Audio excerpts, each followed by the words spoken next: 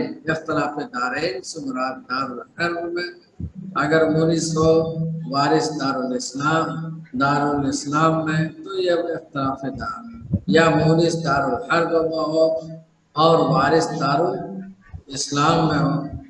اور اسی کے برعکس ہوگا کہ مورث دارالاسلام میں ہو اور وارث دارالحرب میں ہو تو یہ اختلاف دار ہے. لیکن آج کے دور میں جو مختلف دار ہیں، جو جمہوری نظام جہاں ہے، سیکولرزم کا نظام ہے، تو یہ الگ نظام ہے. یہ دار ایک کہلائیں گے. اگر اس طرح کے مختلف ملکوں میں رہنے والے لوگ ہیں تو ان کو وراثت میں حصہ ملے. اور رہنے سے مراد یہ ہے کہ جہاں کی قومیت ان کو حاصل ہو، نیشنلٹی حاصل ہو، وہ وہاں کا باشندہ سمجھا جاتا. وقتی طور پر جیسے آج کل ملازمت کے لیے چلے گئے، کوئی امریکہ چلے جاتے ہیں، سعودی چلے جاتے ہیں اور جگہوں میں چلے جاتے ہیں، تو یہ وقتی وقت امان لے کر بطور ملازمت کے جا رہے ہیں. اس میں دار الگ نہیں ہوا ان کا. ایک وقت وہ دار تو یہی ہوگا جہاں رہتا. مثلا ہندوستان میں ان کا دار، ان کا گھر، ان کی قومیت، نیشنلٹیز یہی کی. اور اگر وقتی طور پر کہیں چلے گئے لندن، امریکہ، کہیں، یہ مختلف دار والے نہیں کہلائیں گے، بلکہ ایک جگہ کے باشندے سمجھے جائیں گے اور وہاں گئے. تو یہ اس باب کا حاصل ہے. اب اس باب کے بعد ایک دوسرا باب ہے. اور بھائی اگر کوئی پوچھا وہ ٹائم نہیں ہے. یہ بتایا اس لیے یاد رکھنا، امتحان میں بہت آتا ہے موارث کا.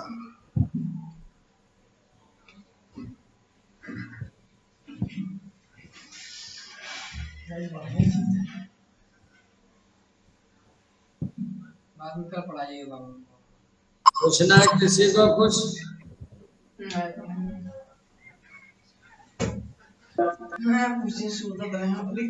آپ گنتی